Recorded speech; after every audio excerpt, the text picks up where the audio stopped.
Assalamualaikum warahmatullahi wabarakatuh. Halo, ketemu lagi dengan kami. Di sini kami akan memaparkan tentang ekuitas. Di mana ekuitas yaitu terdapat dalam materi akuntansi keuangan menengah.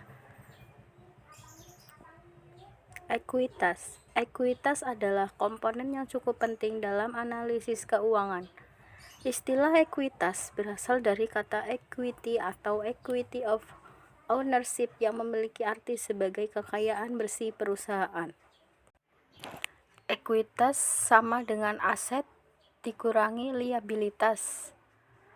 Ekuitas adalah hak pemilik terhadap aset perusahaan setelah dikurangi liabilitas atau kewajiban dalam neraca.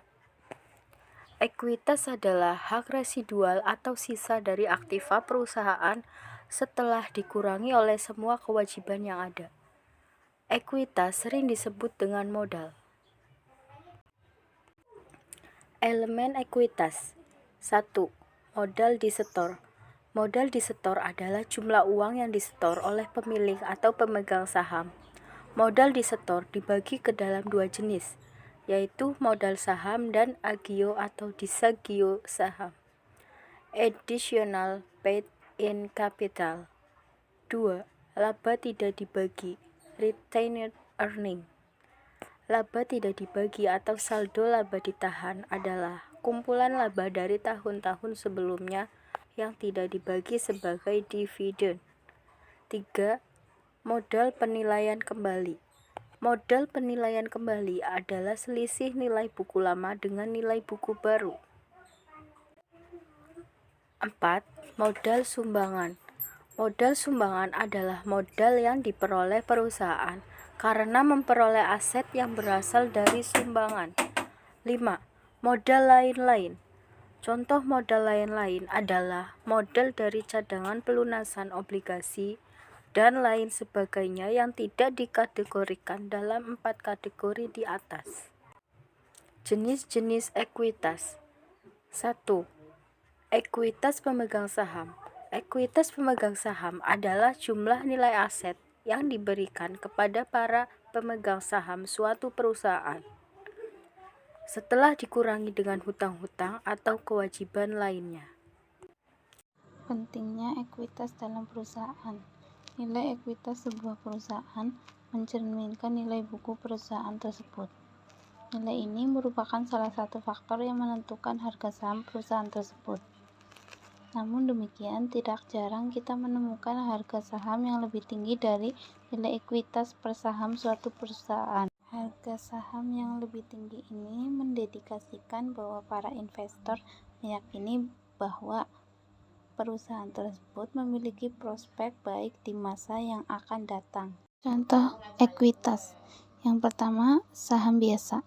Saham biasa merupakan ekuitas bisnis yang mencerminkan modal atau investasi awal yang disetorkan.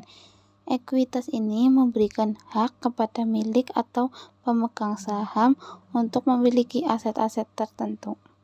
Pemegang saham biasa memiliki kewajiban-kewajiban termasuk memilih direksi dan pejabat yang berwenang, serta merumuskan prosedur dan kebijakan perusahaan. Kedua, saham preferen.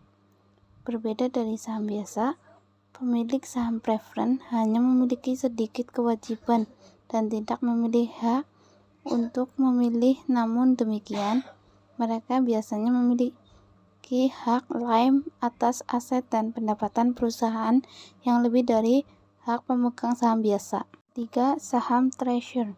Saham jenis ini digunakan untuk membeli kembali saham-saham dari pemegang saham biasa. Nilai saham ini biasanya negatif dan dipresentasikan dalam pembukuan sebagai pengurangan atas total nilai ekuitas. Keempat, pendapatan yang tersimpan.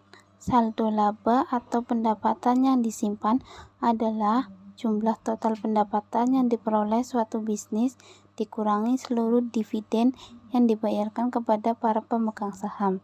Intinya, pendapatan ini adalah pendapatan bersih yang pemilik bisnis peroleh dan tidak dibayar kepada pemegang saham.